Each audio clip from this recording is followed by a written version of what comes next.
Thanks for being here for Broadway Profiles. I'm Tamsin Fidel. Well, the countdown continues. Now less than 2 months away from the return of our biggest Broadway musicals. The first performances resuming in early September.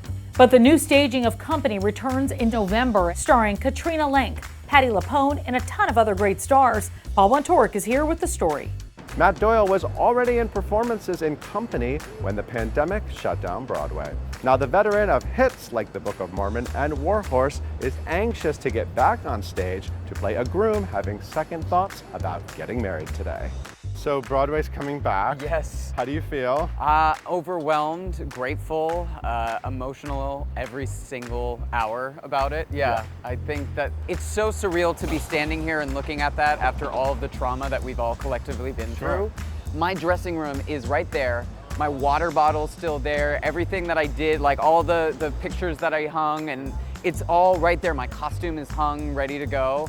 And I have completely forgotten the show. So it's so strange that everything's ready to go, and now I'm like, well, I have to relearn the entire production. Company is such a New York City musical, and I think right now everyone wants to focus on New York City and getting tourism back, and this is about a bunch of neurotic New Yorkers, basically, right? Yes. So do you feel like you're in the ultimate New York show? We always said Company is the perfect musical to bring Broadway back. It's about New York City, and it's about being alive, not alone. But alone is alone, not alive. And we've really hung on to that, and I think our producers found value in that and realized that they needed to bring this show back, and that it was really, really important that it was here on the other side of this awful, awful pandemic. You are playing Jamie. I am. Who is formerly known as Amy. Yes. There's a little bit of a gender swap here. What other things does this production have in store for audiences? Oh, well, first and foremost, our lead character, Bobby, is no longer a bachelor, but a bachelorette, played by the glorious Katrina Lenk, who is stunning in this show. It really is amazing how just swapping the gender of the character completely modernizes everything and brings it into a contemporary setting. And all of a sudden it just works, and no text had to be changed. And it's just flipping the script in the simplest of ways and having just this profound effect on the actual piece itself.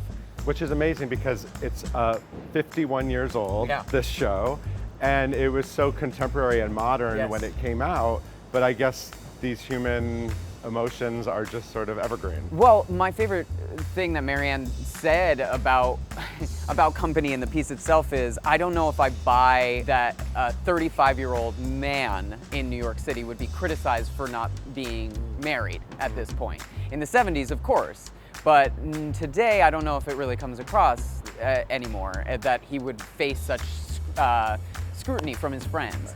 And now you put a woman into that role at 35 years old, and it suddenly works again. And it makes you realize that the rest of the text, this unbelievable text that George Firth wrote, is timeless, completely timeless. Yeah. So Jamie is marrying his boyfriend Paul, and he's having a wedding day jitters, and you get to sing this iconic Sondheim song, "Getting Married Today," which I believe is one of the most complicated Sondheim tongue twisters ever. Yeah. Is it as hard of a song to perform as it seems to me? Yes, it just takes a muscle memory and training that I've never really done on a piece before, because because it's so fast, there is little room to just discover it organically. It really is far more calculated than any piece I've worked on before, because it's just the fastest song I've ever sang in my life. Any favorite lyrics in there? Oh yeah, I would say, I telephoned my shrink and he said maybe I should come and see him Monday, but by Monday I'll be floating in the Hudson with the other garbage. Literally, that was the lyric I was thinking of this morning. Yeah, that's my favorite lyric in the show, because I think I've felt that so many times in my life. I can't believe I haven't asked you about the biggest thing, which is you're co-starring with Patti LuPone. How's that? Amazing. I'm like the biggest LuPone stan, as the kids say. I love her so much. My favorite thing about Patti is that she is an ensemble member first, and that's something that I guess maybe I didn't really anticipate is that she really is about the work first and she's about the company first. I have really, really valued my time with her, learning from her and just getting to know her. She's hilarious. I mean, she's blunt, she's fierce, she's brilliant and just this like force that I love being around. And she's been so supportive and so kind to me.